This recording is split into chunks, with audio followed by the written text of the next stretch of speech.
The eternal question, why won't my orchid flower? Every orchid grower, no matter how experienced, has asked this at some point or another.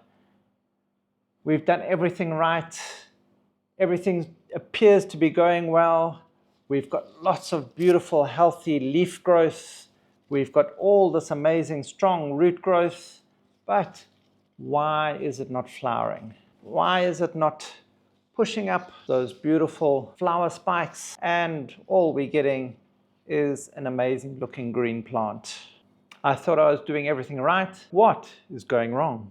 The truth is, even though it's late summer, early autumn, and everything else is all in bloom, not all orchids want to bloom to our schedule. They bloom when nature tells them to. They all have their own unique cues, which are going to force, or not force, are going to make the orchid produce the flower spikes. There are specific environmental triggers that shift the vegetative growth into the reproductive growth. Some orchids need shorter days, some orchids need cooler temperatures, some orchids just need to be sure that they've produced enough or stored enough energy in those pseudobulbs over the growing period to have enough energy to flower. But often it's not a lack of care that's preventing the blooming or flowering. It's actually a missing signal. And if your orchid isn't flowering, it's trying to tell you something. And the key is learning to read those cues and then to adjust your growing conditions to suit the needs of your orchid.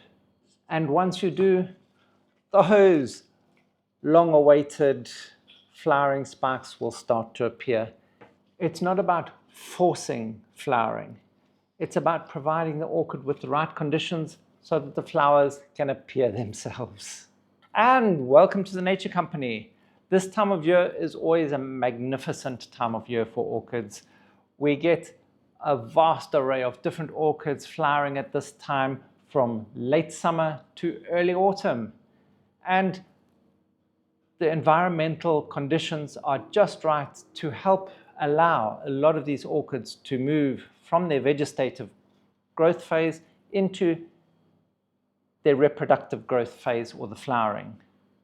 And we see a vast array of orchids who all decide to almost bloom at the same time, from oncidiums to cattleyas, coleogenes, cymbidiums, and even phalaenopsis. They're all taking specific environmental cues to start flowering at this period. These are all adaptations that have come from their natural environment as survival strategies and generally occur due to seasonal changes. We'll go into some of the science around what is causing these orchids to bloom specifically at this period, but we'll also help you understand why orchids flower when they do, and if yours aren't flowering, how you can get them to flower. We'll break down the science stuff into easy, understandable bites so we're not all confused. And if this is the kind of information you're interested in, please hit that subscribe button down below if you haven't already, and that notification bell to be notified of all our upcoming content so you don't miss out on a thing. In understanding what these little cues are that cause the orchids to flower, let's use some big words. We'll look at photoperiodism and thermoperiodism, but we'll break these down carefully. They're not difficult to understand. And if you do understand them, it's going to make your job a little bit easier in getting your orchids to bloom. So the easiest way to understand photoperiodism is here outside in the beautiful sunshine. As we head from summer, where we have nice long days, we move across into autumn, where the days start getting shorter, the sun starts moving across the sky, and we get less sun for fewer hours. So you're getting shorter days. And these shorter days are read by the leaves. There are photochromes inside the leaves that read how many light hours your plant is getting. And these photochromes then indicate to the plant that the days are getting shorter, and it helps the plant then to start forming florigens. This plant hormone is what initiates the bud formation in the plant itself. So it indicates to your plant when to move from vegetative growth into reproductive growth phases, and that's your flowering. You don't have to understand all of that, you just have to understand that photoperiodism, or the number of daylight hours that your plant is getting, will affect some of them into forcing the flowering. And next is your thermoperiodism. A good example of these is things like your cymbidiums. They need a drop in temperature to indicate to them that it's now time for their reproductive phase. So whether it's those diurnal changes in temperature where you get those sudden drops in temperature, especially which happens at this time of year where you get evening temperatures that will then suddenly get quite low and give you a big temperature difference between your day and night. Between 10 and 15 degrees is generally recommended as a general temperature difference to help your plants understand that the seasons are changing and it's time to go into reproductive phase. Certain orchids need longer thermoperiods to help them understand that it's time to go into reproductive phase. So it's during those long, warm summer days that they're producing enough energy to store in their pseudobulbs so that they can then have the energy to flower, which is then brought about as you start getting those diurnal changes in temperature, and that will then help bring about the flowering. And if you don't get a high enough change in those day-night temperatures, if your evening temperatures stay too warm, then all you're going to do is keep getting vegetative growth. The orchid itself didn't get the right cues for the hormonal changes to take place to change the vegetative growth into reproductive growth. So that just goes to show a fluctuation in day-night temperature plays an important role in flower production. So we've all heard a little bit about these plant hormones. We've heard of gibberellins and cytokinins. So let's just have a quick peek into those that might help us understand a little bit about growing these orchids and getting them to flower.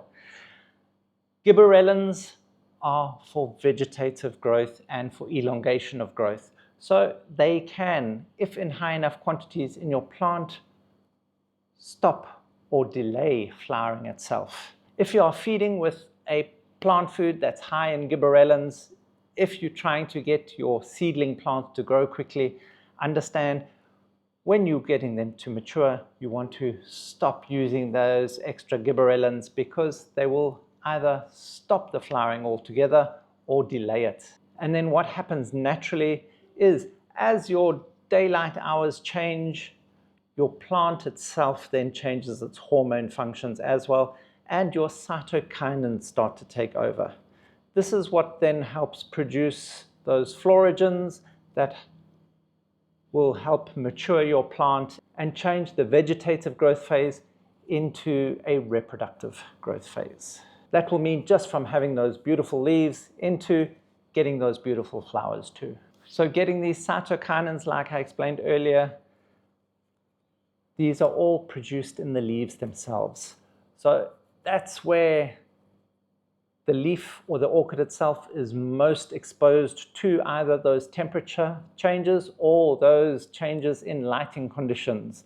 And that will produce your abscisic acid and things that will, for one, move your orchid out of its growth phase, getting it ready for a dormancy phase, which will then generally bring about the flowering.